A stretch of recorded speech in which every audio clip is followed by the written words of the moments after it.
You are now tuned to BS3 Network.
Welcome back to the Fourcast. We are slowly but surely going to get back to the Fourcast sooner rather than later. We are working on that, but back again with another episode. Good to be back with you brothers once again. Y'all was holding it down, man. Y'all did an excellent job. We tried. Fantastic Four review. So man, appreciate everything y'all do, holding it down. Introduce it as the other name until we get to four. So what name did y'all come up with? What did y'all decide on? Our Cast plus Ben. Featuring Ben. Oh yeah, we're gonna change. Yeah, we're gonna say the forecast, but we're gonna change it. Like our forecast. We're gonna just switch it. Fantastic Four, man. Yeah. Real team. Hey man, but we're gonna keep you involved. We're not gonna X you out. Yeah, we can keep you in the loop. Yeah. Hey, appreciate you, Blue Streak, Theodora. Thank you for tuning in. Appreciate your support. She said, "Hey y'all, howdy." Biggie Chief in the building. Hey. Well, thank you for tuning in. Man, so tonight we got a special review. We've been waiting on this one since the trailer came out, since the graphic came out, since any of us heard of it. We was waiting on this one, and this is Being Eddie, the Eddie Murphy documentary. We're all big fans of his. It's on Netflix. It just came out November the 12th, and this is one of those reviews where we're coming again like full circle. Like we've watched most of his things. We reviewed at least two of his recent films. I don't know if we did the Coming to America throwback or not, but we did Trading Places. I forgot about that one. We did Trading Places. We've also done The Pickup, which is one of his recent, and we did the second Coming to America. So yeah, and we did Boomerang too, didn't we? Harlem Nights. We did Boomerang, Harlem Nights. Yeah. So man, we've done the new Eddie Murphy, the Beverly Hills Cop. Right, true, man. Hey, Eddie is in our wheelhouse. Yeah, and then we did the one with him and Pete Davis. Yeah, Pete Davis. Yep. The Pickup. Yep. So man, Eddie is legendary. We really don't need to. We will, but no really need for no introduction. Eddie Murphy is just legendary when it comes to comedy. Get into some initial thoughts of this documentary, but legendary when it comes to comedy, legendary when it comes to movies, films, and just pure creativity, which he talked about it in this documentary. But A-Trap, give me your initial thoughts. Loved it. Well done. Put together excellently. I enjoyed every minute of it. It's one of the few things. I think more celebrities should do this. Because he told his story. They didn't, A-Trap is not a super fan that told his story. It is me telling my story from my point of view. He said some things that walked me in the door of his life, and He let you know it's okay to be you, man. I Yeah. enjoyed it. Yeah, it's okay to be you. It's okay to be flawed. You know, it's okay that you not always gonna have it figured out, and you a little weird sometimes. I mean, and he just gave his raw Mhm. feelings about himself. So I definitely appreciated this.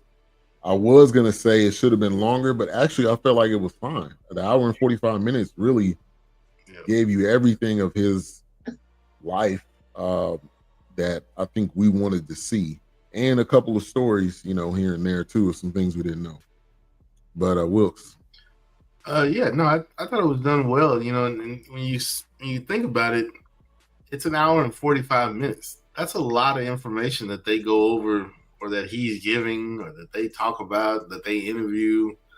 It seems like it's short to us because we're so involved in wanting to watch something about someone that's so prominent or well known. It's like we just want more. But then it's like, man, when you think about it, it's an hour and 45 minutes. It's almost 2 hours. Like that's pretty much, that's a lot of information that he shared, and stories that he gave, and stories that he cut in half, or kind of just gave a little intro to. But yeah, no, I thought it was done pretty well. I was actually kind of like, man, I can't believe this is an hour and 40 something minutes. But when I watched it that night, last Monday after the show, I was like, man, this was done really good.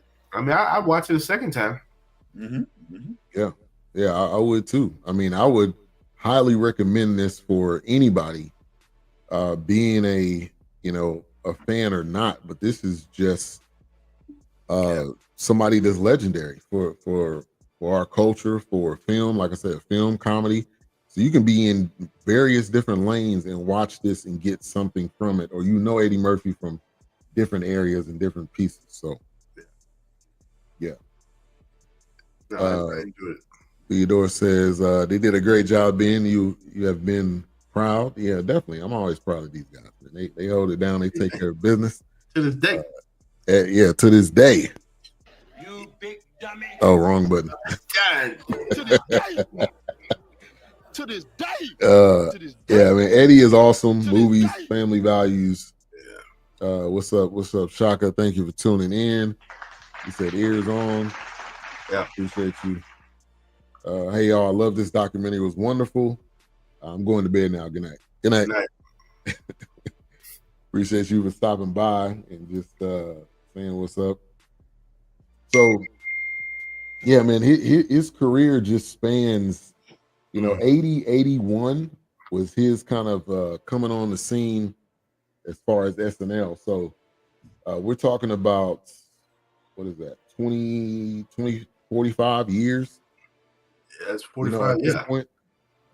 I mean, and just all these different avenues, different characters. Man, Eddie is just one of those, one of the best. Now, 48 Hours was his first film. I thought he maybe did something before that. But did y'all know that was his first? Mm-hmm. I had to look it up. Yeah, no, I didn't believe it. I had to look it up. I'm like, I thought he did some other film before that. No, that was it. That's what kind of put him on the scene there. And then he kind of went from there. You can like, he back with another one, Coming to America kind of thing, like that. Right.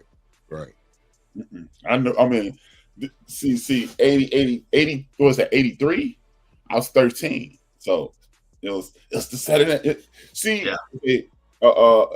It was a time in which to see, like, it's nothing to see a black person on TV now. It's nothing to see a black lead in a movie now. Right. It was the dude from Saturday Night Live. The funny guy from Saturday Night Live is in a movie. Amazing. Because we had seen the Blues Brothers. We had seen Chevy Chase. We had seen National Lampoon's Vacation. We had seen Bill Murray in Stripes. We had seen that. You never seen Gary Morris in anything. You never seen that. So the funny guy from Saturday Night Live is in a movie now. The whole black community went, and then the movie is a great movie. Yeah. So was it? I guess you could say it was maybe Chevy Chase was the one that started that kind of SNL to film, and Lorne Michaels kind of producing movies? Was he the first one, or was it? Maybe. I mean, I can remember Chevy being in National Lampoon's Vacation.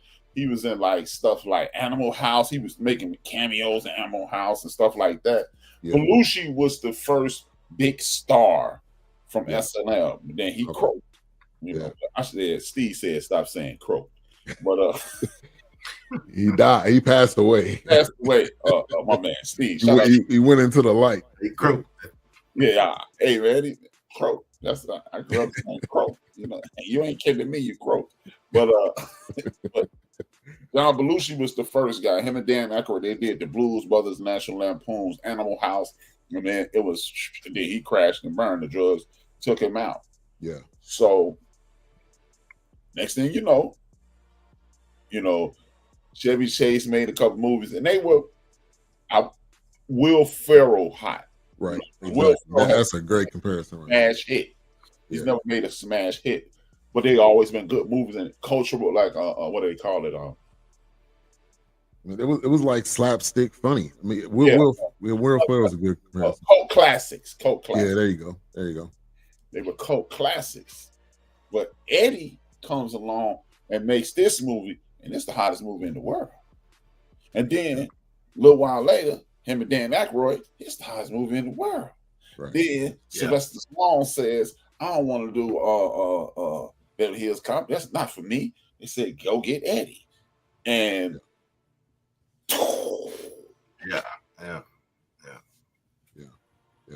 he was in that was now if Stallone would have probably appeared in but I guess they were already on a roller coaster by that time. You didn't need Stallone, but it would have been like a kind of Tango and Cash kind of thing at that point. But Stallone would have been Nolte's character. No, Stallone would have been Axel Foley. He would have been Axel Foley. That's what I'm saying. That wouldn't have worked. I mean, now, if they would have looking back on it, I don't think that would have worked because it was wouldn't have worked. Stallone. Yeah, Stallone wasn't funny. Even now, if they would have made him the police chief, but even then, like the police chief they have in there now is perfect. He's still perfect. Like if they would have made Stallone the police chief, but it would have been. It would have been more serious. Yeah, it would have been more of a serious film and not a comedy if Stallone. No, but they was trying to do funny with Stallone back then because Tango and Cash. Yeah, that's what I said. Tango and Cash kind of started that. He was trying to be because Cobra, he was a serious cop, and that wouldn't have worked. Your sister said he grew up saying croaked. Who said that? Theodora said that. Oh yeah, croaked. Yeah, he croaked. Hey, that's exactly what happened. Man. You be insensitive with. Hey, that's that's that Godfather line, man. He croaked, man. Yeah, he croaked over there. Where I got it from? I've heard it before. Yeah, I've heard it more in the gangster movie. I've heard it more in the mafia type movie. Oh, okay. See, I'm gangsters.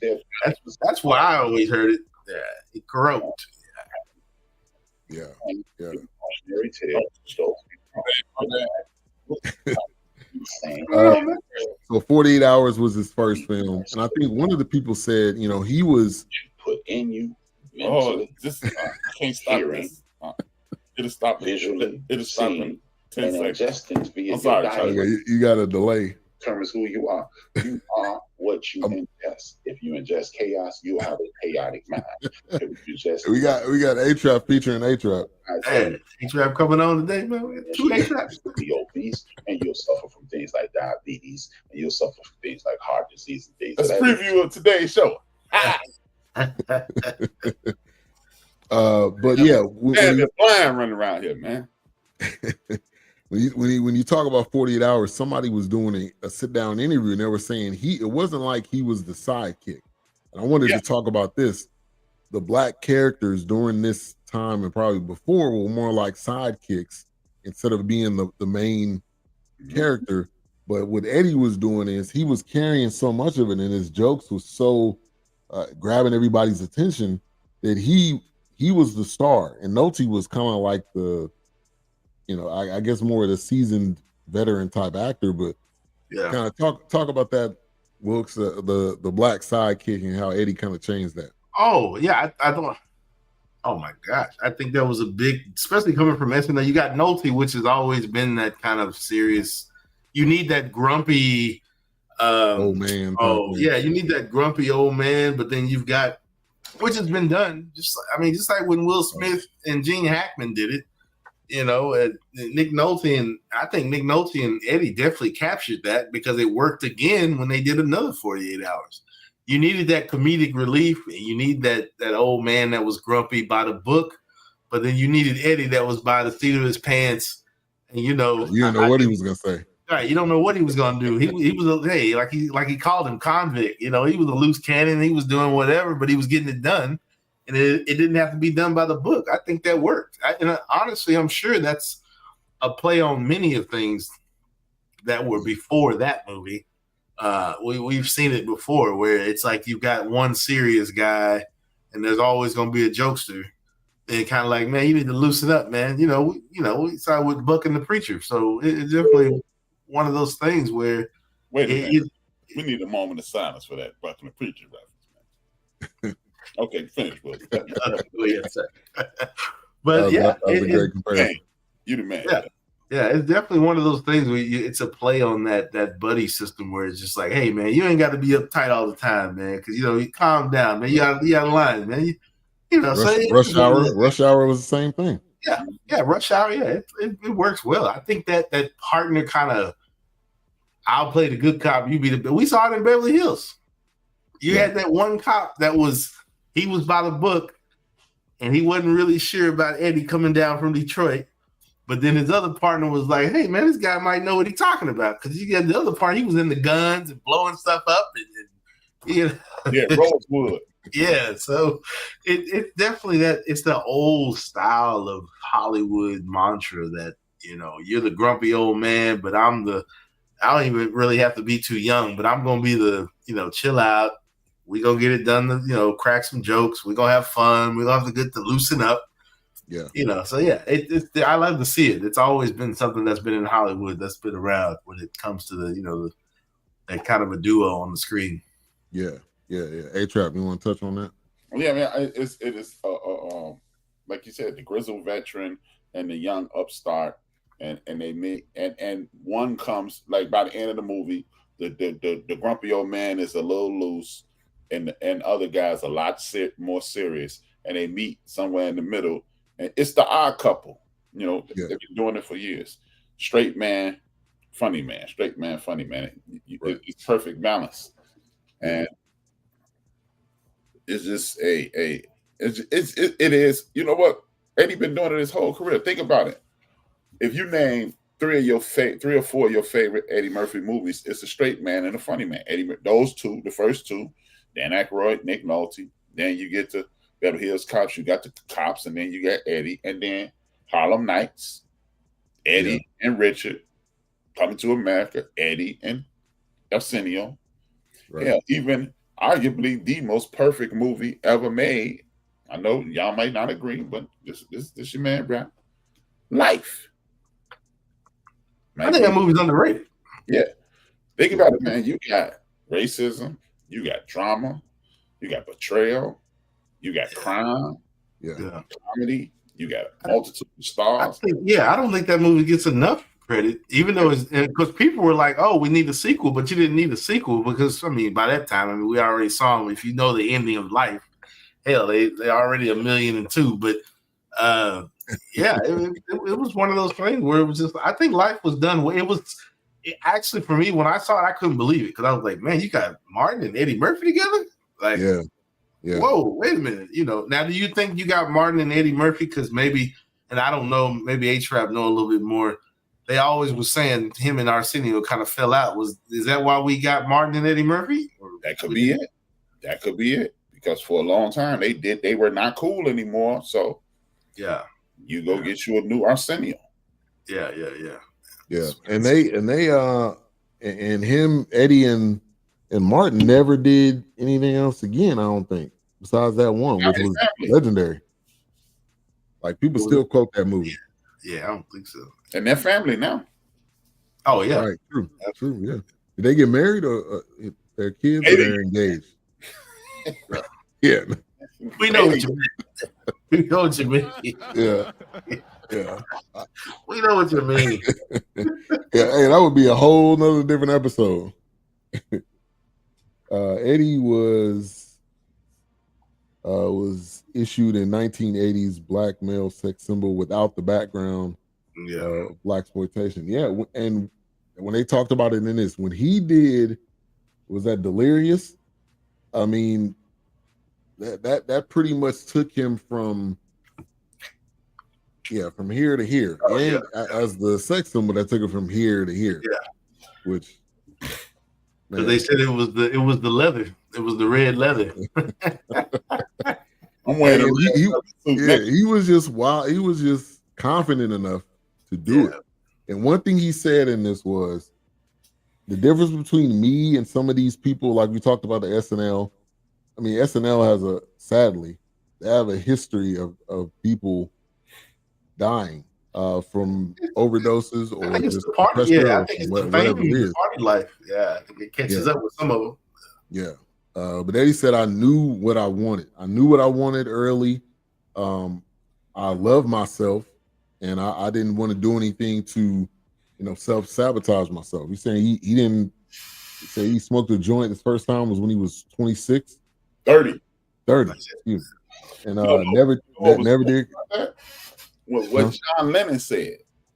He said John Lennon said Eddie Murphy is ridiculously talented and arrogant enough to not kill himself. Yeah. And he said, "Yeah, I am." Yeah. Yeah. But I mean, you got a man showing up like the stand-ups are sold out. I mean, you pulling up in limos, the man got entourage, you got security. Yeah. I mean, I don't know anybody in SNL history that had even did that. I like that. I mean, Chris Rock got some of that, but not to that point. Yeah. Everybody has a piece. He has the package. Yeah.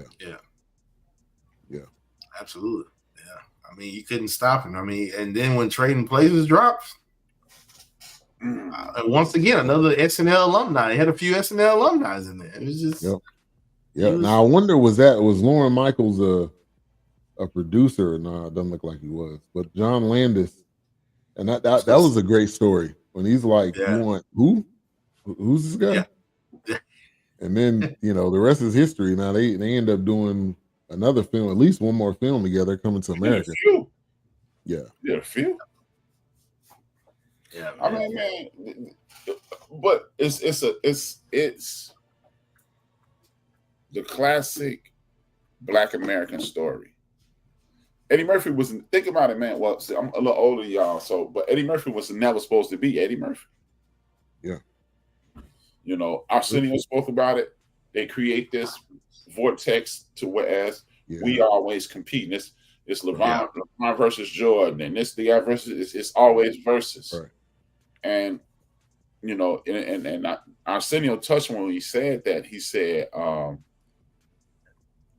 you never hear about two white guys competing against each other.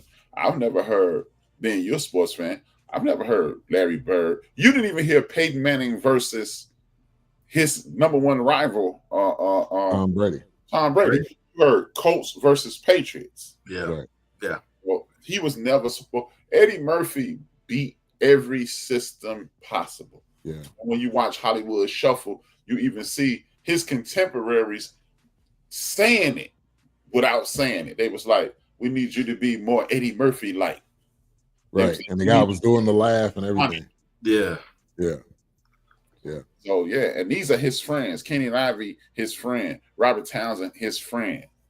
So he was never supposed to be Eddie Murphy. It was just the perfect storm. You cannot stop talent. If you allow talent in the door, and unless they put some up their nose or into a pipe, you can't stop. Yeah. This goes back to me and Wilkes. What me and Wilkes talked about on 1972. I believe the late 60s, early 70s rock stars were lab rats for crack cocaine.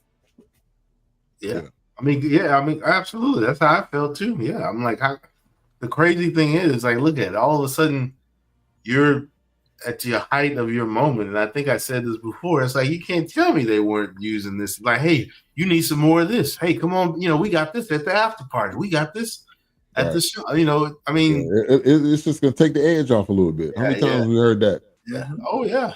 We saw it with Juice WRLD. He had somebody. He had somebody supplying it on the plane. Yeah.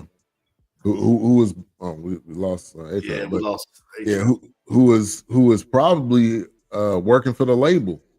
Oh, absolutely. Who was employed by the label? Like that. That just tells you that it's just.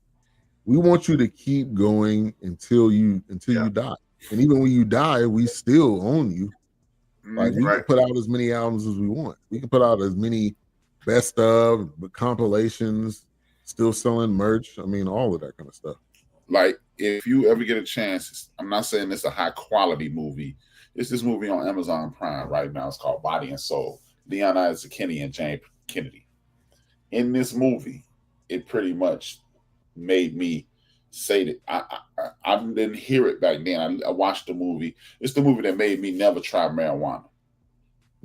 I watched it again maybe 3 weeks ago, and it was this dude. He was Peter Lawford from the Rat Pack. He was known as the Big Man, and he had this black henchman who would find the weaknesses in the celebrities.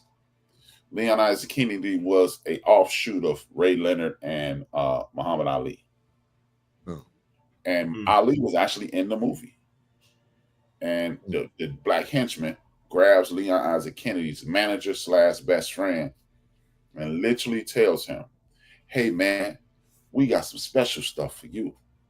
Because they put the women on Leon. He said, hey, we got some special stuff for you. We don't get this to everybody. It's called freebase. 2 years later, crack took over the world. Yeah. It's not a crazy crack. Yeah. Shout out to I think this looked like it's RC with the graphic. Said, "What's up, everybody? Body and Soul is basically a ripoff of Sugar Ray Leonard's life." Yep. Because he wanted to be a doctor, and he boxed because of his sister got sick. And when you watch that movie, man, you go, Also, it just so happened in 82, crack takes off, 86, crack on, in 85, 86, crack owns the world. No. Yeah. Because now you've seen, because now they've stepped back and they've done the test long enough to see what it does. So it's just how it affects people. Right. Exactly. And to this Richard Pryor, Eddie Murphy kind of pitting them against each other, and he's the next Richard Pryor. Richard Pryor could have, when some of those interviews, you could tell he was bothered. And he could have easily said, "I don't want to do Harlem Nights," but he did Harlem Nights, which was a massive hit, and that showed, like A-Trap talks about, we can work together. We do work together. We do realize that, we're better together than we are separated. And with that film, which was crazy, and Eddie wanted to work with some of his favorite people, and that just goes to show you that it's a myth. Now, do we disagree sometimes? Yes. You're gonna have disagreements, but that don't mean you can't work together. That don't mean you can't build and make something together. Yeah, absolutely. And the fact that he was directing some of his greatest heroes, I mean, exactly. I'm pretty sure his mind was not about competition. Right. True. You know what's funny though? It's funny how they frame things. Okay. Right. When I was growing up in the 70s, so I'm 10 years in front of you guys, and y'all are watching the Eddie Murphy ascension, right? Yeah. 10 years before that, Richard Pryor was doing the same thing. He did a movie called Which Way Is Up, where he played the preacher, he played himself, he played his father. Richard Pryor did this in one movie. Yeah. He did a movie about, I forgot the name, it's the first black stock car driver. Oh, yeah, I remember that. He did the things that Eddie's doing, but he didn't have the Hollywood push behind him. Right. Yeah. Right. Yeah. So, it's like when they tell you Michael Jordan's the first person to ever have his gym shoe. You a lie because I had some Dr. J's. Thank you. With That's what I'm saying. How we forget about Dr. J, man? Who made this comment? We don't bring up history. That's why this whole LeBron and Jordan conversation. What about Kareem? Which somebody really, and to be honest, somebody had to check me. Like you're just so focused in this era. Kareem was killing it during them days. Bill Russell got 11 championships. You think he just did that just because? Well, I'm saying they forget. Will Chamberlain was a legend in his own right. So I mean, because I think what happens is when you have those conversations, you get the people that don't get it, and they like, oh, well, that was then. We talking about right now. I didn't live in that time. They was playing against plumbers. Right? Yeah, I was like, but that paved the way, though. You wouldn't have what you got now if it wasn't for them. So what are you saying?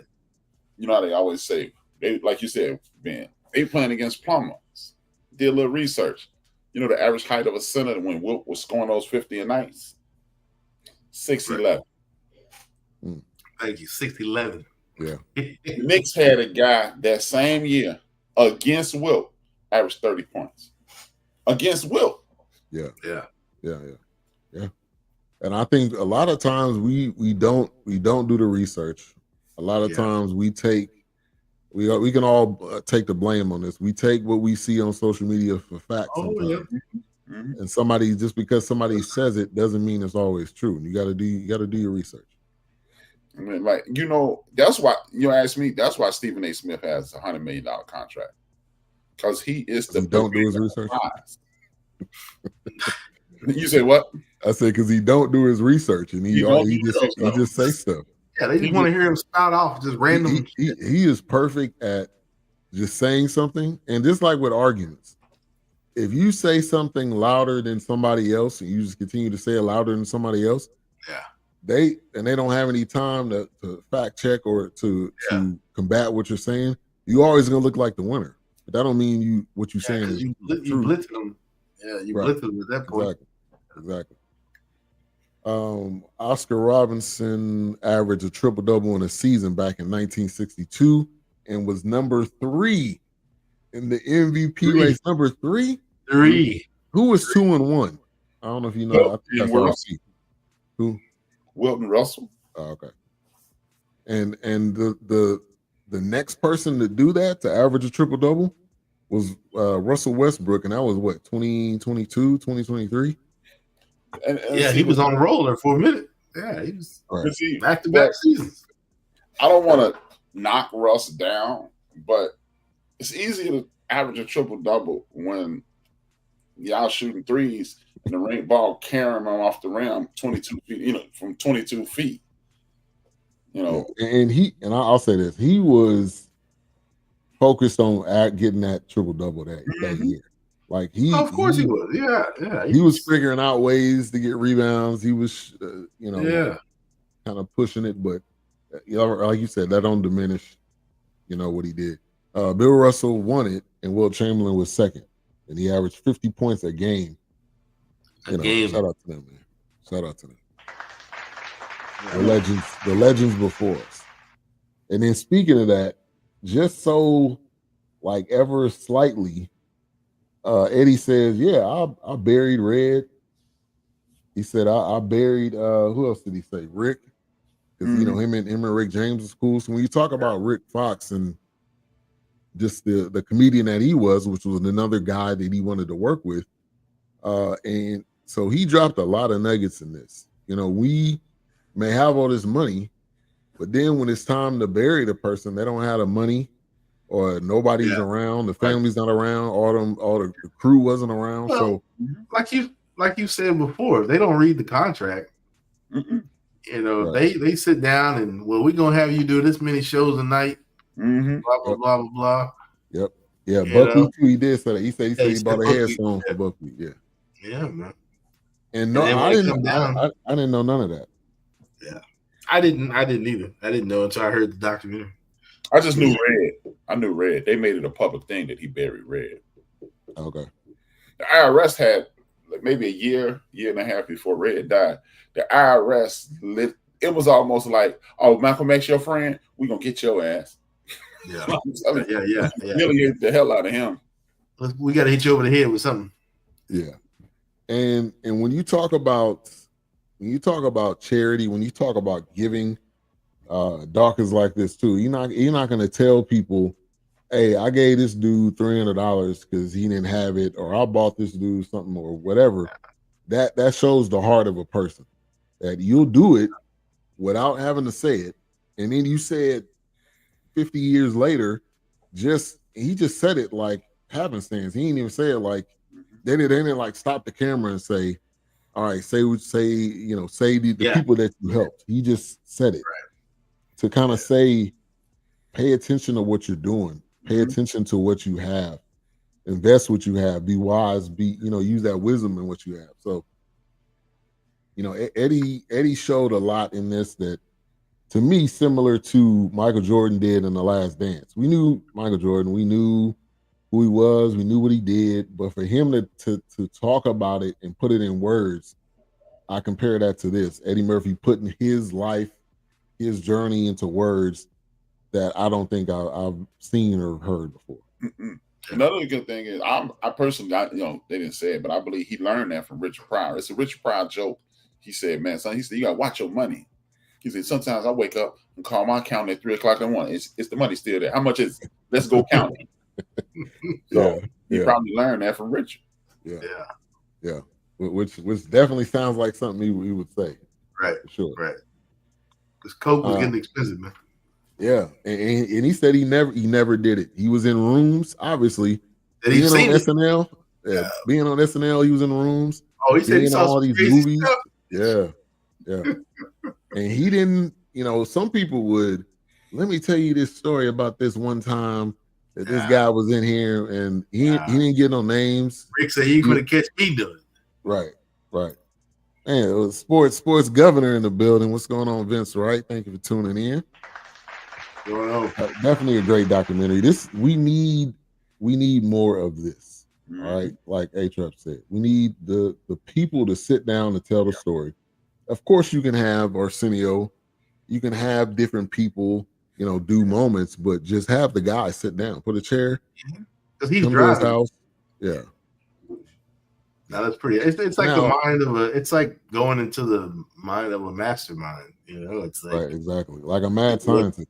Yeah, I mean, I know Prince was kind of shy, but can you imagine Prince giving a documentary about himself? I mean, I was like, wow, it would be wild. It would probably be. I mean, it'd probably be crazy, but man, I mean, or Michael, anybody like crazy. I mean, like you said about Jordan sitting down with. But I guess any of your heroes and the great ones is kind of like just hearing it straight from them and like how they experienced it. It's kind of like even if they don't even. There's no need to really even get into the drama and the grit because we already know how that played out. It was like just telling the story of the success and the non-success and the good times and just kind of like just go with that because. When I walked away from this, man, it felt like kind of I don't know. It felt kind of relieving, I guess, in a way, because it's like, oh, we got this out of Eddie. Because for a while, like he said, he disappeared. He focused on his family. Yeah. He kind of was in and out of movies here and there, but really kind of just stepped away from it. And kind of just was living life and doing his thing. And to hear him, when they called him back to SNL and hearing that part about SNL, he was like, wait a minute, hold up. Y'all gonna disrespect me like you disrespect me? And you gonna have David Spade do it? Yeah. So of all people, and again, going back to that Jordan had grudges against Sidney Moncrief. Okay, he had grudges against the seventh guy on the bench just because he said something sideways.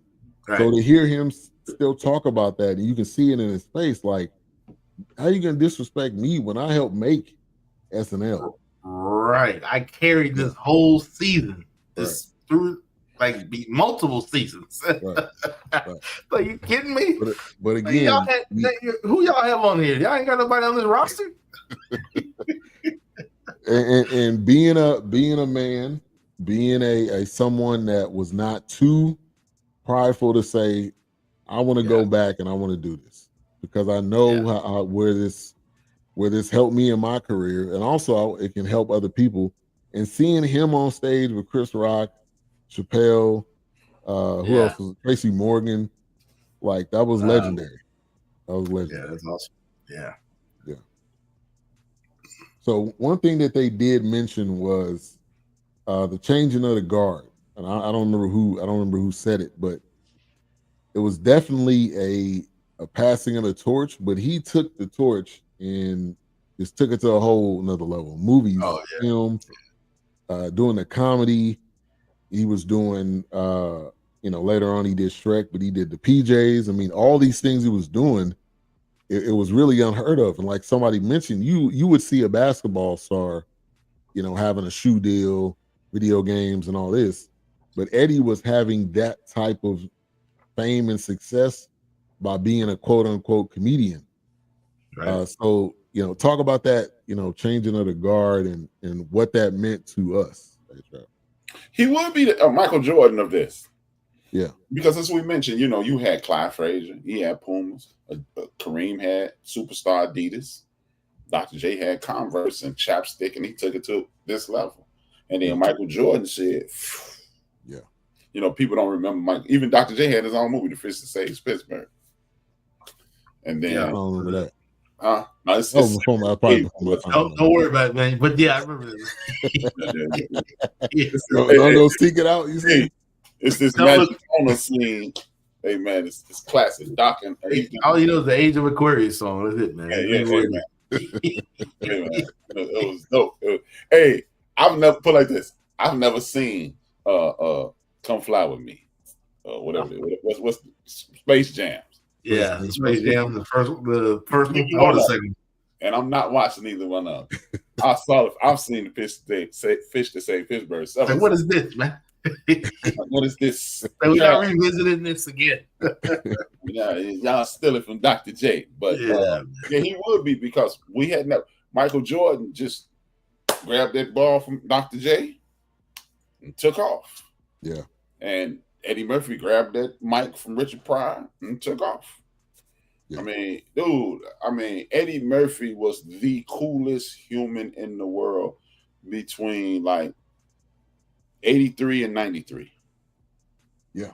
The coolest. Hey man, I'm gonna be, nobody's saying I'm gonna be like Richard Pryor. Because Richard Pryor was so funny, you didn't think you didn't aspire. How could you aspire to be like Richard Pryor? Because he was unbelievable. And Eddie Murphy took it even further. Yeah. He aspired to be like Richard Pryor, and it was like, Jesus Christ. Dude, think about it, man. Think about what Eddie Murphy did. Eddie Murphy went from Saturday Night Live to trading place 48 hours, trading places to Beverly Hills Cop 2, The Golden Child, Coming to America, then Boomerang for 10 years. Yeah. Now, in between Coming to America, he had Harlem Nights and another 48 hours. Harlem Nights. Yeah, and he had Raw. The same year he had Beverly Hills Cop. So think about that. Trading places, 48 hours, the cop movies, the two cops. Then you got Raw, Harlem Nights, Coming to America, and Boomerang in 10 years. Right. Yeah. We're talking about multi-picture deals. Really, I don't know, might have been the first guy to have an actual, it was Paramount that did Raw. Paramount did all those movies. They did all of them. I thought Paramount did all of them. He had a whole stand-up that was directed by, or distributed and directed by, the film company. Let me get to this comment right here. Robert Wayans and Robert Townsend. Robert Townsend, right. He said, I disagree with comments regarding SNL diss. The greats can get some smoke from fellow comedic artists. Was the joke true or false? I'm just saying. At that point in time, I don't disagree with that. I disagree with him. It's just coming from David Spade, though. To me, that's the part where No. I think that's what Eddie. I think that's kind of like what Eddie in that moment in his headspace. He was just like, "Who is this dude? What? This is who you wrote it? You let this dude write the joke? You know, whatever." Yeah. No. I agree with it. I don't know who that is said that. Shocker. I totally agree with Eddie with that. That's the problem with the world today. There are no boundaries. Look, y'all, you don't like, okay, you don't see Bill Cosby on a different world going, and you see Denise got pregnant. Right. What the dude, we in the same gang, man. Yeah. And then you bring commentary saying I'm trash now. No, I ain't rocking with y'all no more. No. Yeah. See, that's to me, people are, I mean, you can express yourself, but you don't have to dump trash on my head to make fun of me. You could have just said another trash movie by Eddie Murphy. You know, you could have just cracked on it, but you cracked on me. You said I was a bum now. No, that ain't a joke. Yeah, right. And he. So there's, you know, obviously there's different scenarios, but he wasn't one of those guys. Based on this documentary and based on everything we've seen, he wasn't one of those guys that needed money and he was just doing trash movies because he needed money. He felt like the movie was good and he wanted to do it. So there's a difference, I think, than a guy that's, you know, low on his money and he just doing random films because he know he need the money. Like it's this movie in between that called Best Defense that y'all don't know about. And he made that after either 40, whichever one was first, 48 hours. It was 48 hours, Trading Places, Best Defense, and he was only in it for like 6 minutes. And he even said, "Hey man," I was like, "I ain't doing this mess." And they said, "We'll give you this much money." He said, "Okay, where do I show up?" What do I do? But yeah. And Shaka said the fish that saved Pittsburgh is a classic. I'm telling you, that's why I've never seen I Believe I Could Fly. Whatever that the first Space Jam was more for kids. During that time, Looney Tunes, like Taz and all that stuff was big. So it was more so geared to that type of audience. But Eddie really just showed his range. And when we talk about, like you just said, from 82 to 92, or let's say 95, he was the action star. He was the star in the movie, the comedy. And then when you look at 1996 to probably 2004, he was the family guy. Yep. Like I'm doing Shrek, I'm doing Daddy Daycare, I'm doing Dr. Doolittle. Yeah. And I think that's a long-lasting star when you can take I'm gonna do this in one era of my life, and then I'm gonna switch it up, and I'm gonna be the fan, and I'm still gonna kill it. And you know what's funny? Back to the David Spade thing. I don't want to harp on it. Yeah, I'd identify with. That's why I disagree with Shaka. I totally identify with that holding the grudge thing. People be killing me with this. Man, you need to get over. No, man, you didn't get hit. Like, you know, maybe it's me being petty. This kid, Don Thompson, slapped me in 1985. I saw my man about 6 years ago, and I thought I was handling it. BJ was like, "Man, Pop, you hate him, huh?" I said, "What you talking about?" He was like, "Man, I can see it all over your face." Now, see, people be killing me with this, and because we are alumnus, no, you don't do that to me, man. I'm Eddie Murphy. Right. The reason a lot of people watch this program is because I come from this. Right. No. So David Spade was doing what do they call that? That news report. Weekend update. Weekend update. He was doing it by himself, I guess, during that time. At that time, it was just a solo. Yeah, most people, only people, I don't know the white dude name, but what's his name? Michael something. Oh, Michael Che and Colin Jost. Yeah. They the only two I've ever seen do it. They kill it too, but no, man, I disagree with Shaka, and I totally agree with Eddie, man. See, like me, to this day, it's hard for me to find forgiveness in the dictionary. So nah, don't shoot at me. You shoot at me. The thing with me is, I'm like, of course, I'm not on Eddie's celebrity level, but I'm like Eddie when it comes to that. I ain't gonna say nothing. I'm a cuff it. Yeah. Okay, I heard that, and it might be a Williams thing because I know a guy who stole from a guy, and later on, they got cool. It was never addressed. And then he was like, yo, man, let me borrow $50. He said, take it out that 500 you stole from me back in the day. Right. Exactly. You thought I forgot. Right. See, people get too caught up. They get too comfortable. And they get too caught up with this concept of, you need to let it go. We're too old for that. It didn't happen to you. Imagine, because look at all the movies that came out during that 90s run, or even just that late 80s, early 90s run. You had Stallone popping up on there. You had The Rock popping up on there.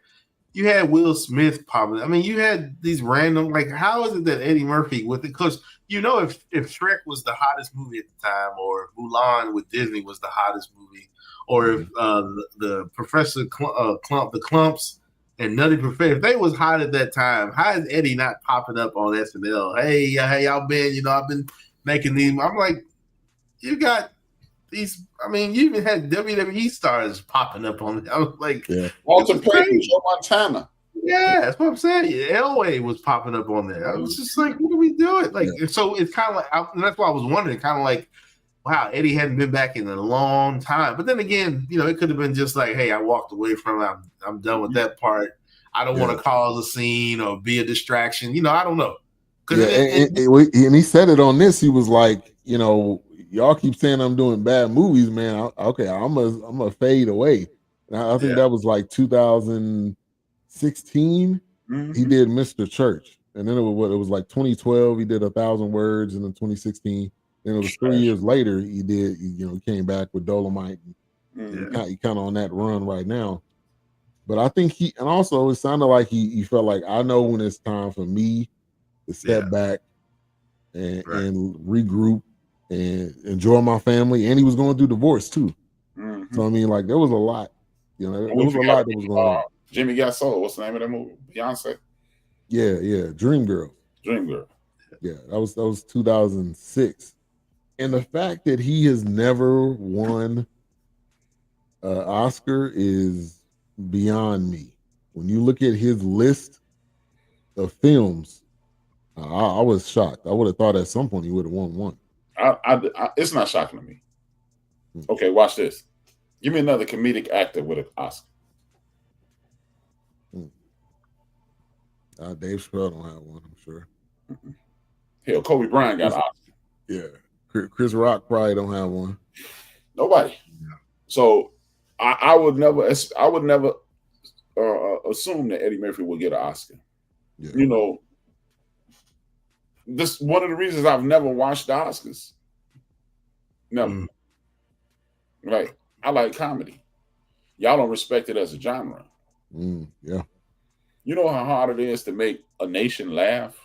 Really? A world laugh. To entertain the world. Right. Just because, oh God, that person died, and that's such a compelling the Will Smith and the Williams sisters. Oh, that's dope, man. But it's equally difficult to make Ben laugh in Texas, Ryan laugh in Illinois, Will's laugh in Texas, D-Great laugh in LA, Dale laugh in Baltimore, Fly Tie laugh in Virginia. Right. To do the clumps, and I liked how Pete Davidson was on here, and he was like, for him to do that, comedians don't want to do that. They don't want to dress up in all those characters and to make a hell of a movie. Yeah. And it'd be hilarious. And then do a sequel that was also just as good, and you don't win anything for either one. Like, that's you have to dress up as that one character for hours, get all their stuff done, and then and then move to the next character. Get all this stuff. Then you got to edit it to make it look like it's all You done. got to make it look like they all at the table together. Yeah. Then you got to edit that stuff. Then you got to have voice cadence. Yeah. Yep. Then you have man. That's why I don't watch the Oscars. I mean, I don't watch any award shows. Yeah, and I used to growing up, but now it's. Yeah, and I think only Robin Williams got one for Good Will Hunting, but he was a supporting actor in them. And he wasn't being funny. He wasn't. He was being. Yeah, it wasn't even a serious role. It was just that was a serious movie. Yeah, he wasn't being comedic. Hey, and when the Clumps came out, they're going to get it for comedy. You know, we at the theater. I think I mentioned this before. We at the theater, me and my sisters and my parents and all that. And the movie's hilarious. And I'm like, I got to take a piss. And I'm like, I'm just gonna hold it. I'm like going back and forth down the aisle. My dad's like, just go to the damn bathroom. You can see it later. I'm like, nah, man, I got to see this now. And then I end up having to go, and I missed part of it. But then we eventually bought the VHS, and you watched it a bunch of times. But the fact that Chappelle was in it too. Yep. And that was before, at least for me, before Chappelle was really. That was my first Chappelle. Yeah, that was my first. I didn't know who he was. Because that was before. It had to have been before, like Half Baked. Watch this. Right? It was after Half Baked. But watch this. You know when you really saw Chappelle for the first time, Wilkes, and I know you saw this movie. Who's that? You Got Mail. Oh yeah, that's right. Yeah, he was in that. Wow. Yeah, I forgot about that one. Tom Hanks' best friend in that. Yeah. Wow. And it was great. It was great seeing Chappelle in this. I mean, obviously he's like, if I'm the LeBron, he was the Jordan, and I love their relationship, which just seems genuine. Mm-hmm. I'm sure they probably talk to each other in different situations. Chappelle, reaching out to him for advice, and it's just some of the legends in the game. This like y'all heard me say it before. Hip hop and comedy are my things. Yep. And I'll talk about that. It's just like, man, they go hand in hand. Yeah. It's a creativity that is unmatched. And as much as I love Dave Chappelle, he's not, in regards to comedy, he's lockstep with Eddie Murphy. And in regards to being a celebrity, he's right there. But when we talking about this, like I said, it is red TV, comedy, movies. Movies. Yeah. And then it's Richard, TV, comedy, movies. Eddie is TV, comedy, movies, music, cartoons. And it's dude, when you see Eddie in an interview, you waiting on the silly Eddie Murphy situation. Right. You're waiting for him to tell a story. Yeah. You're waiting on him.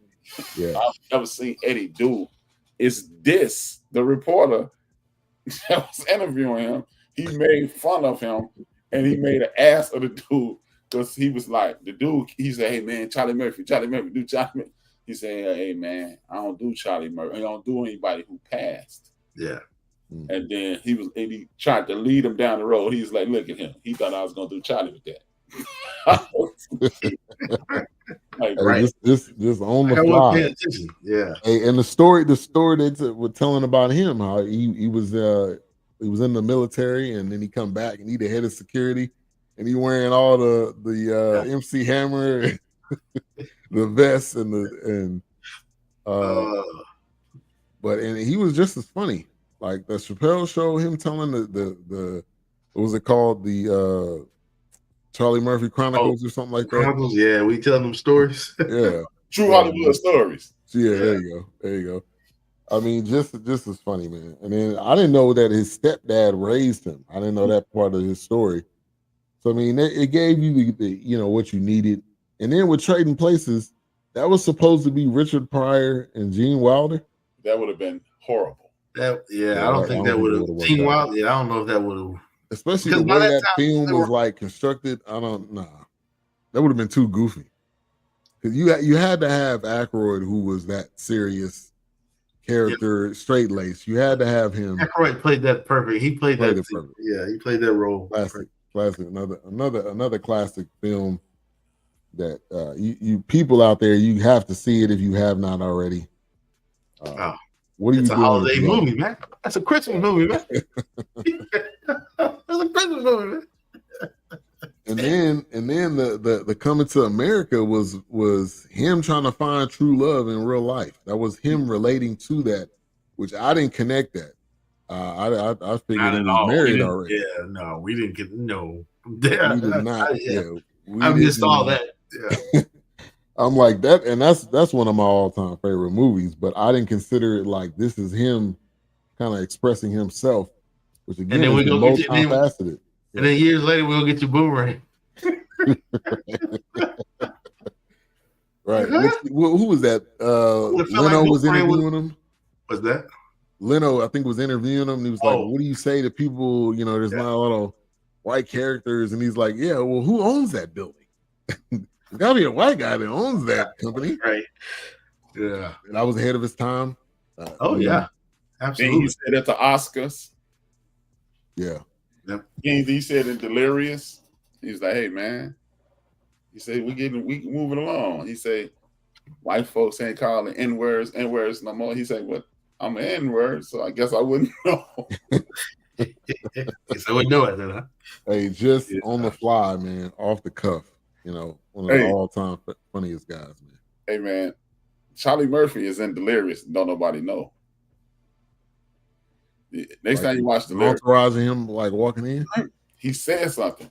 Next time if you ever get a chance to watch towards the end of Delirious, you hear a woman go, "We love you, Eddie," and you hear somebody say, "Shut up."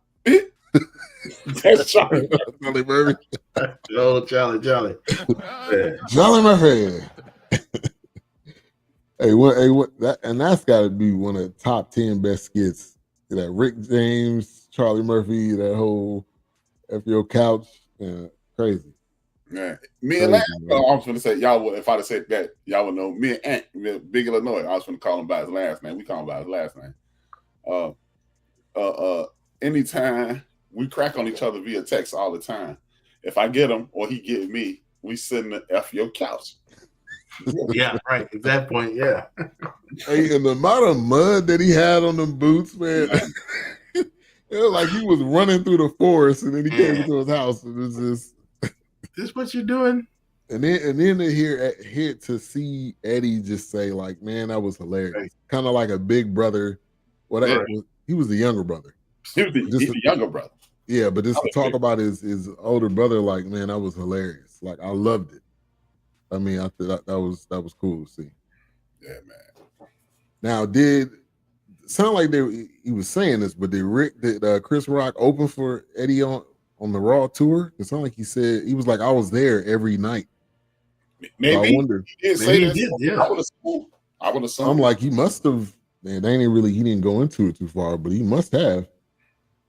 But he talked about when they first met. But I mean, I guess it would make sense because Eddie does look out. You know, he helped him get his first opportunity on stage, and he's like, yeah, if you stack enough chairs, you know, you may get a thing at the end of the night. And he was like, nah, you going up next. Yeah, because he was like, what? Ooh, do you understand the cosign that is? Really? Right. Eddie Murphy said, "Put me on." Huge. Yeah. Well, you better show your entire. Yeah, right. Exactly. You better be the funniest nigga in here. Right. Exactly. You only get one mic, brother. This is how funny Eddie Murphy is. I saw Corey Holcomb last week talking about Eddie Murphy. He is the only person I've never heard Corey Holcomb say one negative word about. Oh yeah, and he go after everybody. It don't matter. Eddie Murphy, he said Paul Mooney, Kevin Hart, Will Packer. They never. Paul Mooney opened for Eddie on the Raw tour, so maybe he was just there. Chris Rock was just there, I guess. But I think one of the biggest things that we're leading to, which let's answer this: will Eddie do stand up again? Will he ever do? Well, supposedly before all of this is what this was leading up to, that he was supposed to get back into stand-up. Mm-hmm. Because he That's said why all these if beautiful- I would do it, he would add a puppet, which that would be hilarious. If he just did 5 minutes of that. Yeah. Hey, classic Eddie with the puppets, man. If he would have did 5 minutes of that on his stand up. You know what's funny though? Again, back to the grudge thing. Clearly, he's still mad at Bill Cosby. Oh yeah. To this day. To this day, he's still mad at him. Hey. To this day. That's what I be saying, man. People be killing me with, man, you need to get over it. Nah, man, you took a shot. Right. It ain't about if you landed it. Oh man, you being sensitive. Yeah, okay, whatever. Yeah. We're gonna see what sensitive. You're gonna find out what sensitive is in a little while. Yeah. Right. Yeah. And I think he will do it again. And I think it'll be legendary. Just because it's been so long. Yeah. We're talking about 1987? 87, yeah, because it came out. This was Senior Dish Day movie. Oh. Yeah. So I can't remember which one we. I know that's crazy seeing that. We watched. I think it was Being Dolomite is what kicked it off. That's why he was going to get back into or the SNL when he returned to SNL. One of those two kicked it off, saying that he was going to get back into doing the stand up eventually. So one of those started it. So. And then he just said, I got a ton of stuff I'm writing. I mean, I got a ton of stuff, so it would be easy. Oh, so yeah. I mean, like, and I'm sure Netflix is throwing him a bag that is so easy. That's gonna be the biggest bag they probably have ever thrown at a comedian. Yeah, Eddie Murphy could do a pay-per-view comedy special. Right. Oh, absolutely. No, we talking about old school where you had to call in and give them your credit card over the phone. Right. Man. You want to do SummerSlam and your parents got to call in. Call now. Look, and then they always mess it up. And now you see your father or your mother going, right. Like, sorry. Yeah, because you can't get in. It's like, they ain't started yet. He's like, about that. See if Charlie got it on. You might have to go over there. You're right. It's not showing in the East Coast. Right. Yeah, we almost had it, but it's a blackout over here. Yeah, right. And I think one of the biggest things, anything we've ever seen, documentaries, there's this love-hate relationship with fame, which Eddie had too.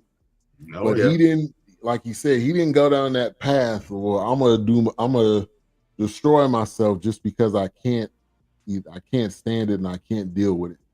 And the amount of years he's been in it, and to this point, to look as good as he looks, to look as confident, to have 10 kids, to not be having any issues with. I'm laughing because I saw an interview with him about 3 years ago. He's like, Eddie Murphy got 10 kids. Eddie Murphy be doing a lot of fucking down.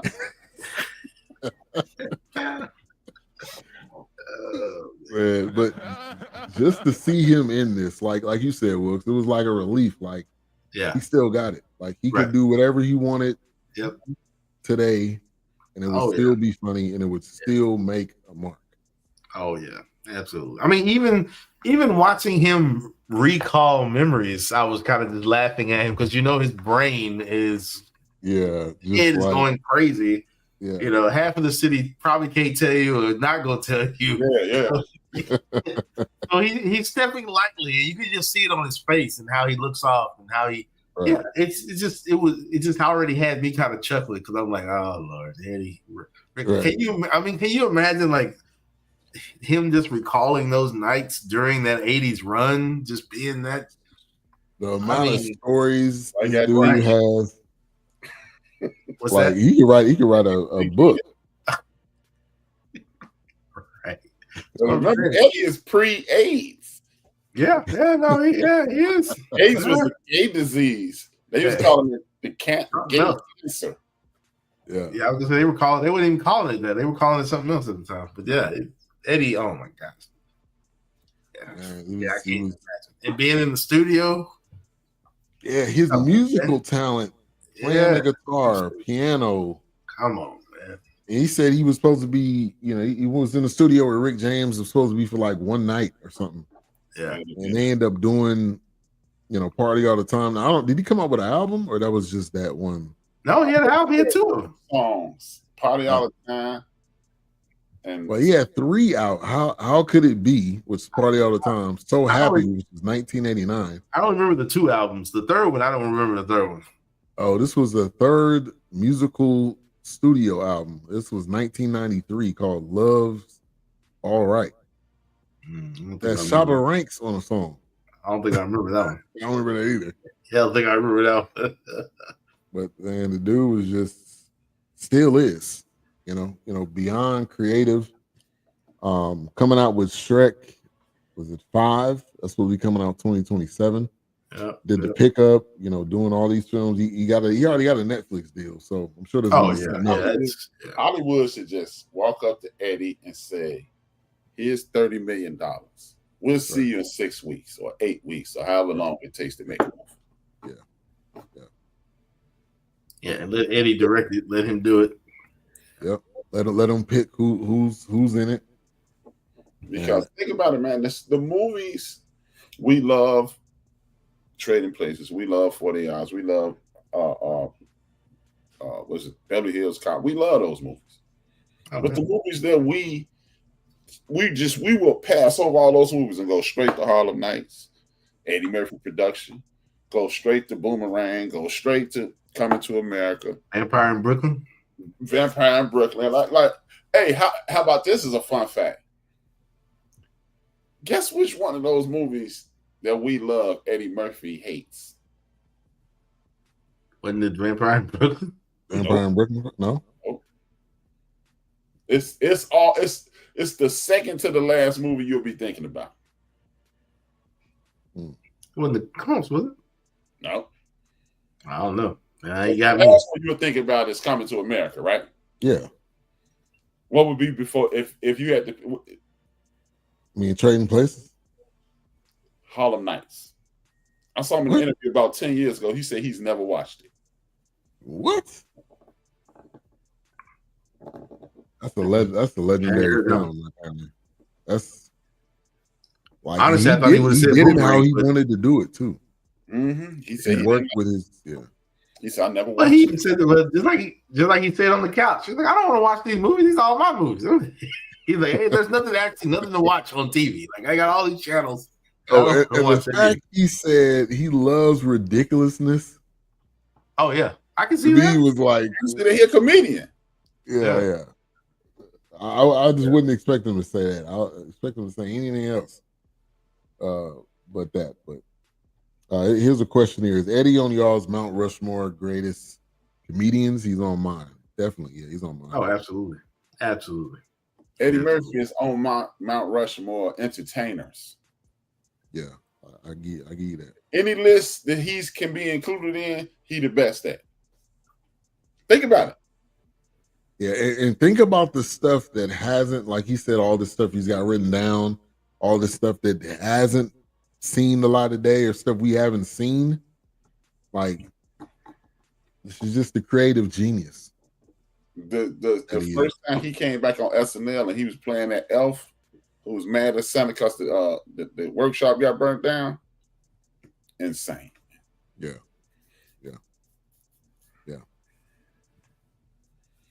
But man, whatever group you put Eddie Murphy in, he'd top up. Yeah, I agree with you. So man, great documentary. Definitely glad that he did this. Great seeing his journey, all the decades of the films. And probably I would say what the 80 to 90 was probably his best, or at least one of my favorite, I would say. Eras. Oh, the run legendary. He's got 4 different eras really you can think of. And some of his latest stuff, which we've done. Mm-hmm. Yeah. Coming to America 2. We've done You People. We've done Beverly Hills Cop. We did The Pickup. So like even his stuff now, you're gonna watch it. You're gonna because it's Eddie's in it. It's that star effect. You're gonna watch it. Hey, Even the movies that a lot of people hate, I like. Pluto Nash, I liked it. Now that one with the leaves and Holy Man. Oh gosh, yeah, that one was crazy. I'm like, what is this? What Yeah. is this? So, so much love I can give you, Ed, for that one. I was like, what is this? But Oh, once man. again, At that point, to it, yeah. hey, we're gonna see what he do. But like he said, he likes ridiculousness, so whatever. So That was who definitely ridiculous. would you want to see him do a film with that he hasn't already? Said, I like Dolomite is my name. Says And then he said he's doing George Clooney. Yes. right. Yep. True. That's gonna be crazy. He said he's gonna play George Clinton. Mm-hmm. That's gonna be wild. Right there. Who would you like to see Eddie Murphy do a movie with? Two people. Denzel and Samuel. That's a good one. That's a good two right there. For me, probably maybe David Washington and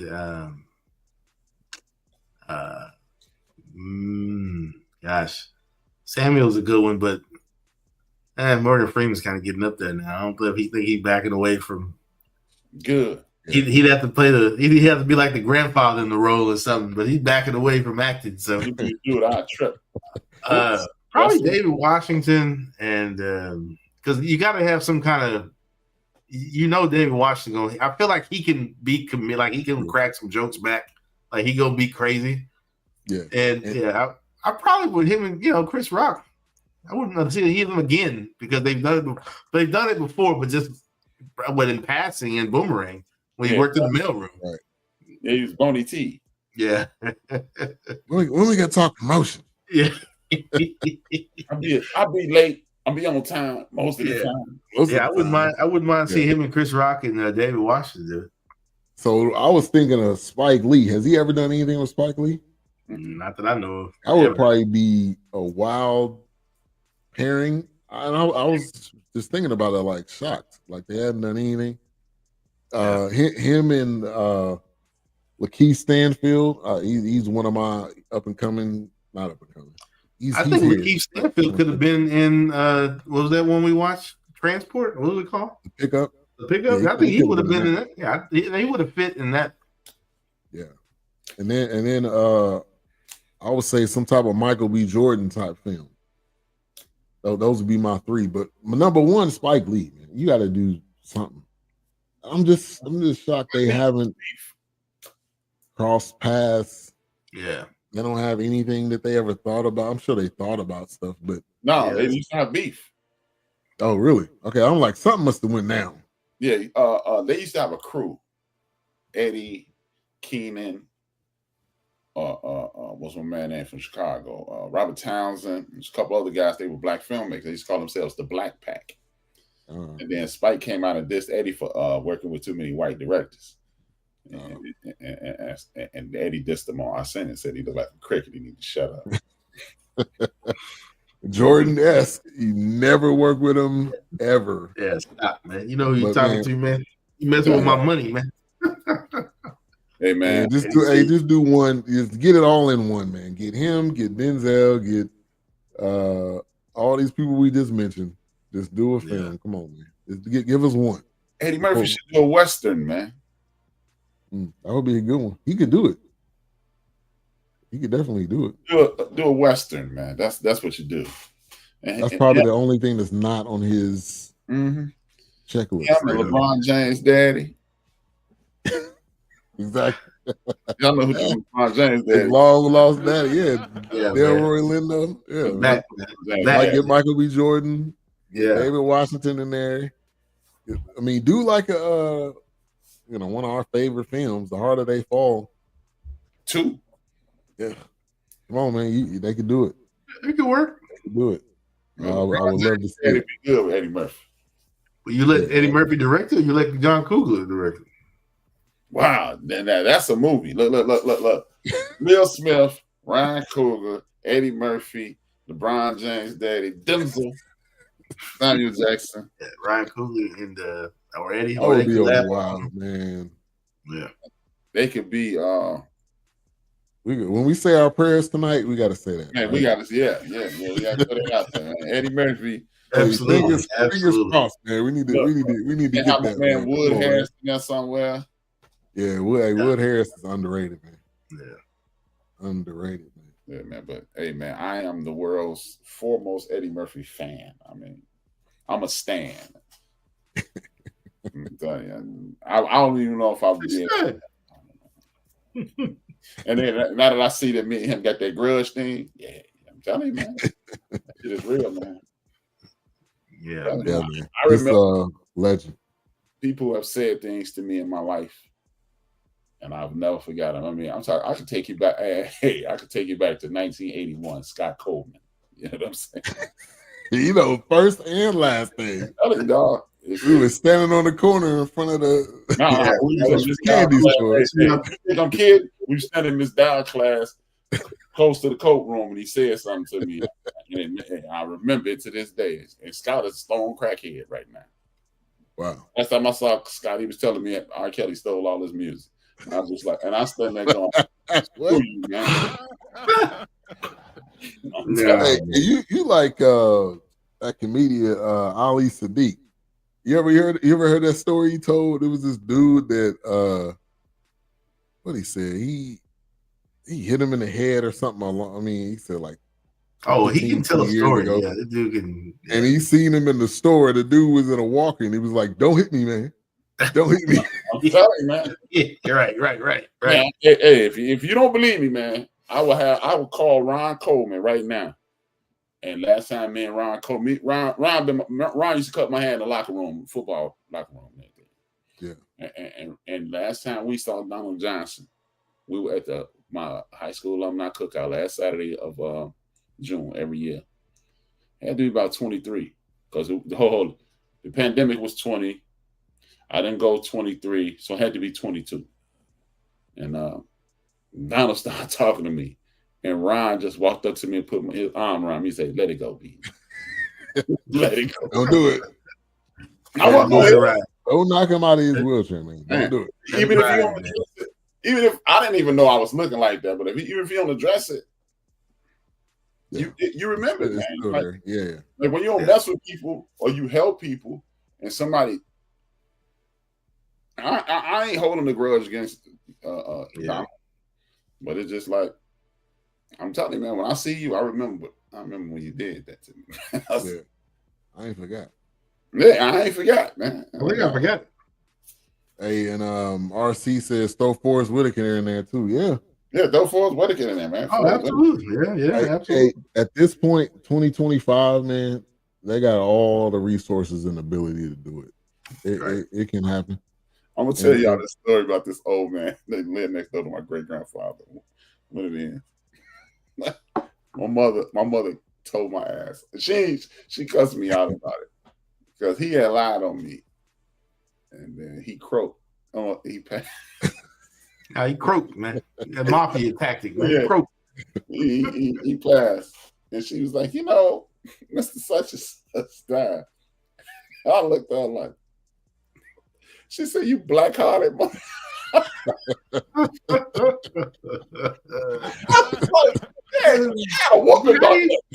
ain't saying that, man. I can see it on your face. You ain't gotta say nothing. Right. I'm just like, okay. All right. Is dinner ready? Yeah.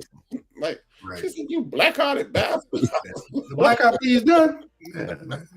The salmon croquettes done already. Right, exactly. Can I get a salmon croquette basket? Hey, man. Yeah, man. Hey, man. I mean, don't cross me, man. In my lifetime, I've had a lot of people, just throw little zingers. Like, mental note. Yeah. Oh yeah. Charles Hobbs. He know I'm messing with him. Charles Hobbs said something like, "Hey man, we hanging out." Hell no, we ain't hanging out. I'd rather use a toothbrush to paint a house. Right. Good luck. Like now, so I mean, he said that, chance in hell. I was already king of the Eddie Murphy fans, and when he said that, I was like, and then his daughter name is Bria, exactly the way I spelled my daughter name. I was like, man, Eddie Murphy got something, man. He gonna come find me on podcast or something. Come on, Ed. Hey, you can be an extra. Yeah, man. Oh, man. Yeah. Be like Samuel Jackson, man. Put you on, man. Yeah, man. I'm telling you, man. But I ain't gonna lie, y'all think I'm kidding. I felt good after he was like, yeah, man. 25 years later, I still, man. I was like,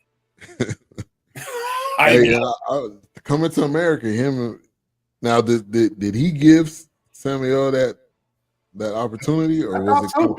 I think he did. That would be a good story right there to see that. Yeah, I mean, he didn't put on a lot of people, man. Yeah. I mean, Eddie Murphy, man. I mean, yeah. Think about some of the people who have been extras in Eddie Murphy movies. Yeah. Yeah. Yeah. Even what's his name? The guy's like, hey, I'm mopping the floors. I'll do fries next week or something like that. Oh, yeah. Louis. Yeah, Louis Anderson. Louis Anderson, yeah. Who's that? Who is that saying that? Oh, it says is it Rosa? Rose Allen. Rose Allen Ryan. Rose Allen Ryan. Their cousin. Oh, Rosemary. Yeah. She lives in South Carolina.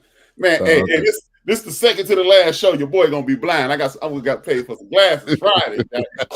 I was about to say, man, he said his glasses or something had messed up, so he couldn't. Yeah, man. Working at night has look. I can put it like this. I know Wilts is doing this. I don't see the rest of his face. Yeah. Wow.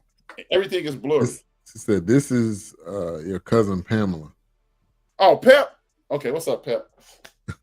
hey, Mr. Hall is that man, Pam. Yeah, I'm telling you, man. Hey, ask at my line. I carry a grudge like Luther Vandross carry a tomb. That's thing, brother. Exactly. Pep, no. And she equally me. Maybe it's a Williams thing. Pep, no. Maybe. I don't know. Maybe. Man, you just don't let it. Just don't let it kill you. Don't hold on to it. It ain't like I walk around angry when I see you. No, you just don't forget about it. Yeah. Yeah, just like when you start talking, I'll be like, yeah, nigga, you said that shit. Yeah. Please trust me. Trust me. I'm about to revisit some of these conversations at Thanksgiving, so y'all better get ready. So get ready. And they think everything cool. Please. I'm like, oh, you must remember that time? Okay, all right. Remember that? Cool. Keep it up. Yeah. Hey, keep it going. Yeah. Keep it up, Jack. I'm telling you, I told you at one point in my life, my older cousin, he 80 years old, man. His name Beatrice Vaughn. He talked me off the ledge with that. What'd she say? She said, man, you carry a grudge for our whole generation. Yeah, I'm telling you. Hey, man, look, okay. I'm gonna show you how much I'm not proud of this, but it's real. My biological brother. So it ain't just like, oh, what's up, brother? No, my biological brother, my father's son. And he said something I like one day. The next time I talked to him, his mother called me, and literally it was her dying wish that we got along. Wow. She was like, Brian, hey. Before I go, she's like, look, you and your brothers are the only proof that your father ever lived. I need you to speak to your brother again. I was like, okay. So where are we at today? We cool, man.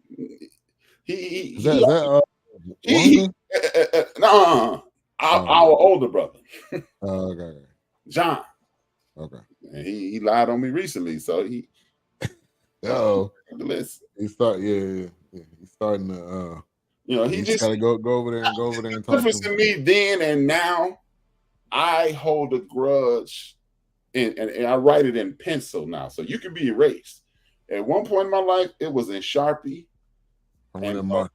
with a marker on top of it, like it was an outline, and then I would fill it in with Sharpie, and because I tell people, I live my life like I'm a coward. Because as silly as I am on this show, man, I am a mean, angry dude, man. So when you are as mean as I am and as angry as I am all the time, I live my life. I'm like, I don't want to piss you off, because I know if you did that to me, I would never talk to you again. Yeah. So I just live my life like I don't be man. Oh yeah.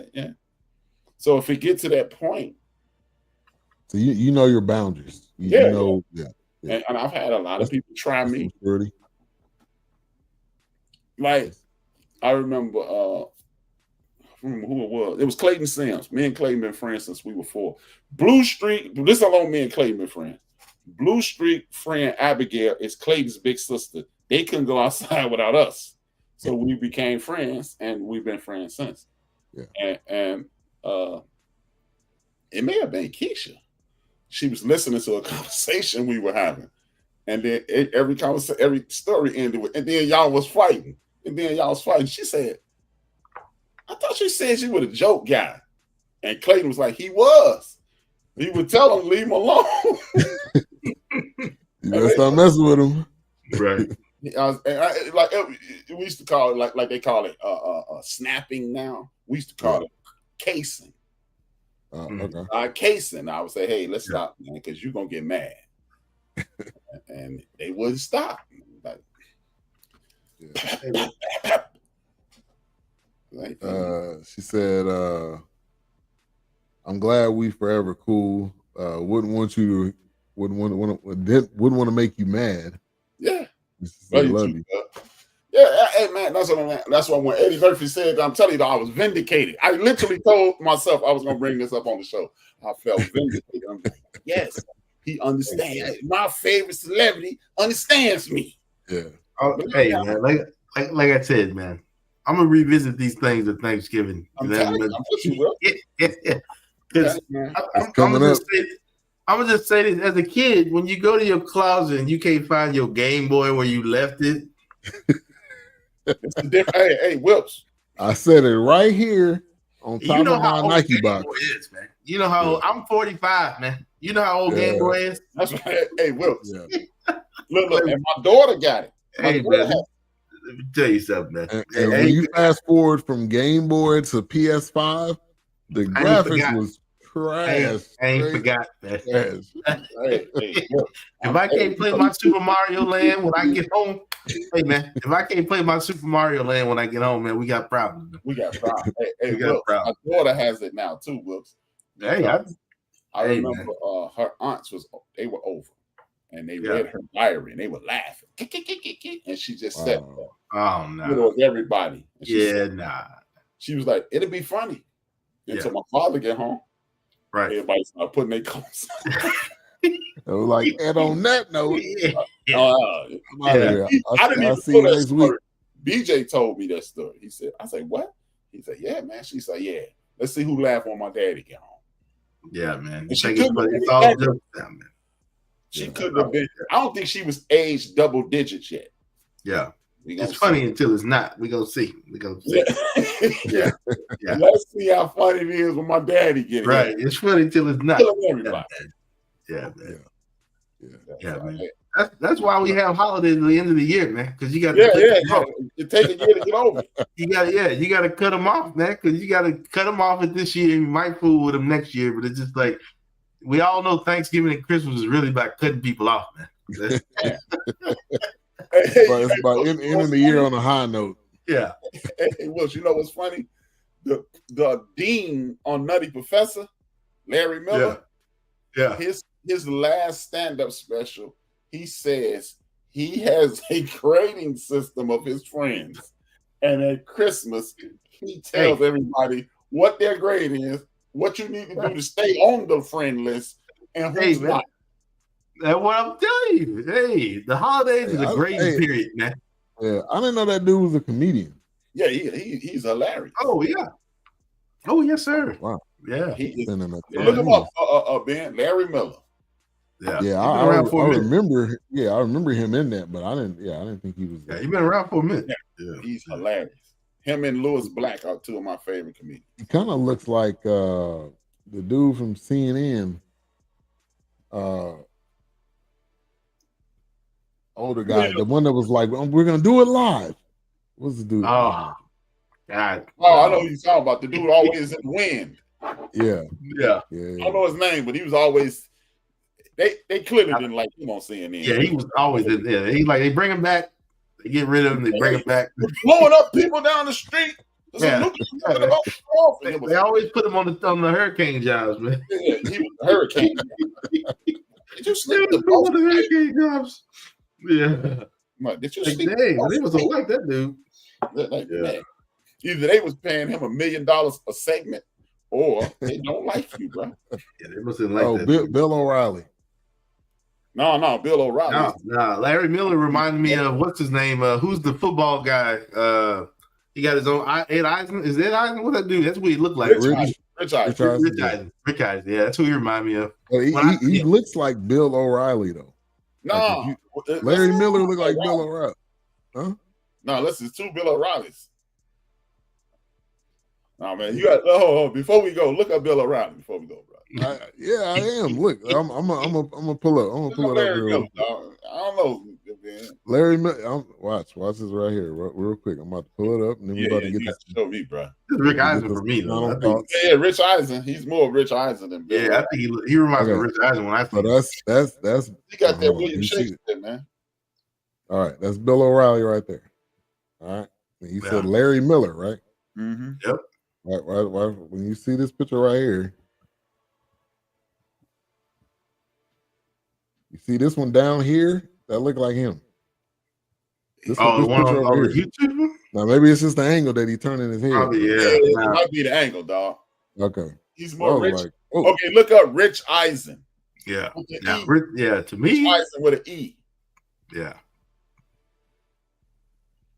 Yeah, here you go. Now, Rich Eisen? Yeah. That's this picture right here, Yeah. He always gives me the rich, and he don't have the beard. Yeah. Now you're getting the beard and everything. Yeah. All right, let's get to some final thoughts and our mic rating. Before we do that, let me give the ratings. IMDb's got 7 out of 10, Rotten Tomatoes 76%, Metacritic 62%. I don't care what none of them say. This was a 5 hands down. I don't even need to explain it. What being said, I think we can all agree. And Eddie is not just the comedian for the black people. Yeah. When you watching Shrek, even my daughter was like, "That was him." I was like, "Yeah, that was him." Mulan, that was him. Like, what was he in it? I was like, he was the dragon. So it don't matter what age you are. You know Eddie Murphy from something, and that's just his longevity and what he's done. So that's just what he did. Yeah. So easy 5 across the board. Today on the end of the bench, I know you gave us a audio preview, but today on the end of the bench, I was talking about, ironically, Wilkes' analogy for the end of the year. I was like, prepare for winter, and this is something I truly believe in. I was like, I'm a guy who coincides with nature. I said, you want to learn how to treat people, look at animals. Animals teach you how to cohabitate with people. An alligator can be around a gazelle until he gets hungry. So if you're a gazelle, stay away from the alligators. Right. So I was talking about how the earth is preparing to regenerate itself. We should be doing the same, regenerating ourselves. It was about I said the old normal is gone. The old normal used to be social services, social programs. I say people stand around and say they hate, what is it, socialism. But what the hell do you think Social Security is? What do you think a library is? A library is socialism, you doofus. Right. A county hospital is socialism, you doofus. Right. So, and then I was like, they hear that word and they don't know how that works. Exactly. So then I was like, what killed the old normal? The fact that, we continue this cycle of hate.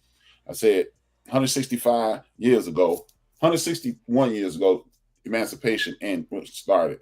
And they tricked poor white people into hating black people. Told them, they're going to take our jobs. You didn't have no damn jobs. We had the jobs. Right? We actually helped you. Because you can go on there and say, you got to pay me more than a nigger. So we helped you. And now y'all got us hating Latino people. Y'all don't do no damn babysitting jobs, and y'all don't do no stock, and then y'all ain't picking up damn fruit and stuff like that. Those people were doing that, and that's why the prices are skyrocketed. And we are just carrying on this cycle of hate. How do you fix it? you start talking to your children about vocation. You start talking to your children about their history. You let them know who they are, where they come from. Because whether people know it or not, every young lady in the history of this earth, when she was maybe the first one, but since year 100, every young lady in the history of the world are born with every egg that they will ever have. So guess what? Guess what that egg has in it?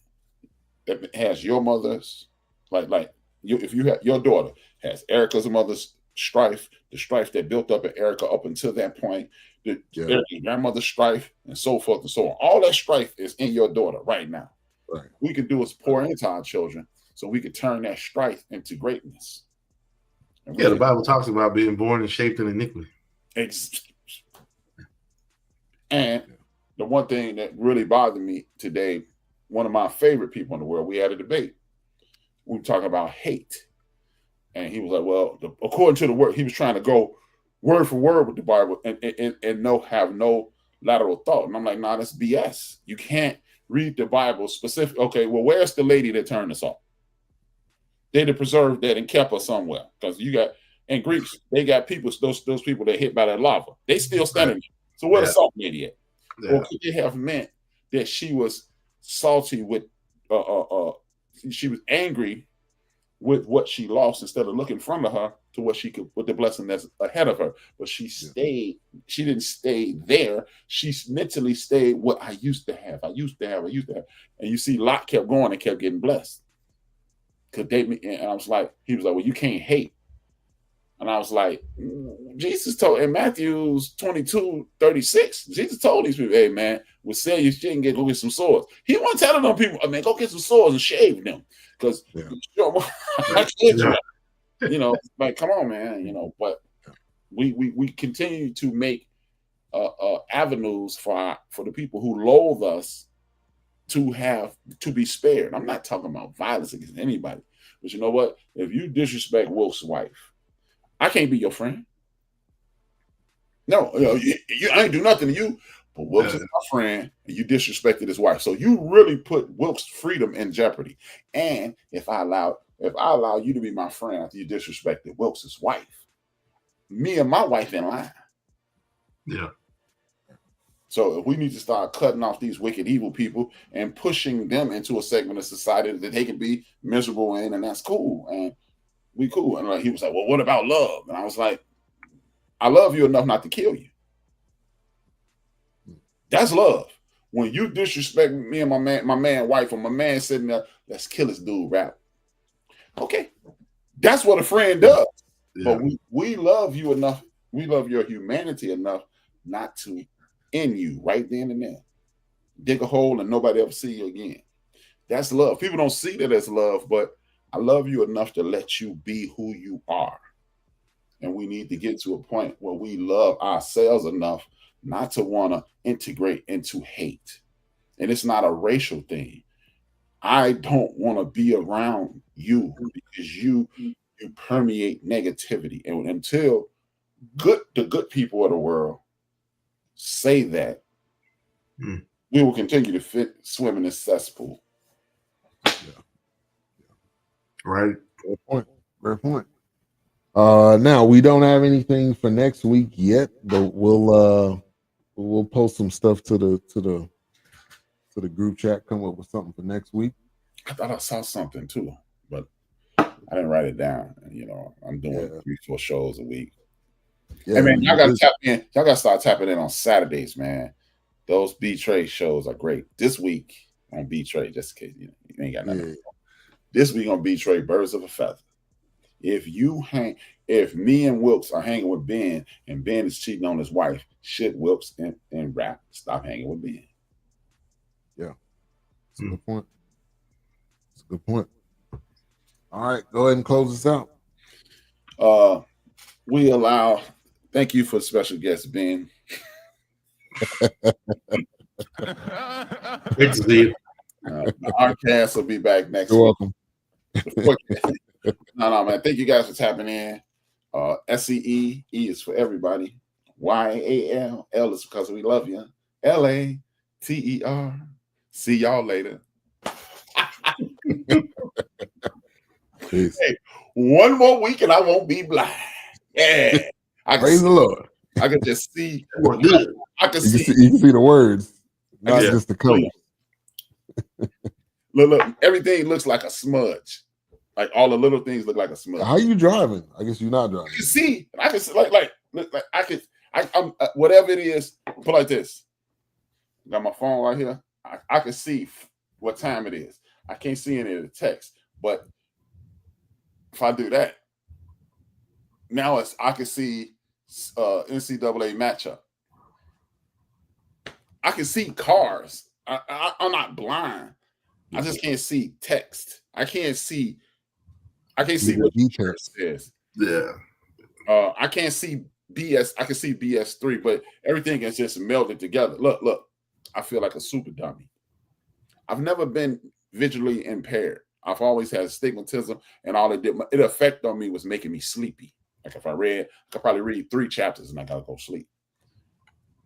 This is the first time in my life. So this is how I used to adjust my vision. And then I'm cool. Watch this.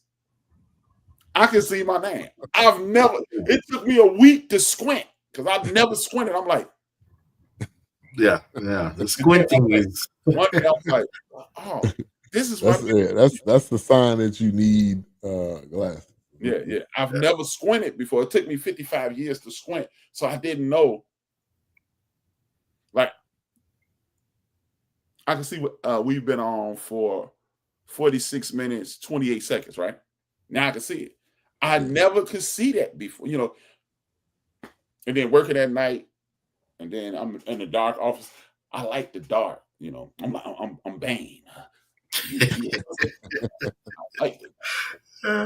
So I'm watching TV, got a computer on my watching TV that's killing my vision. So, yeah. In the dark. Right, in the dark. All right, y'all. We'll see y'all next week. All right now.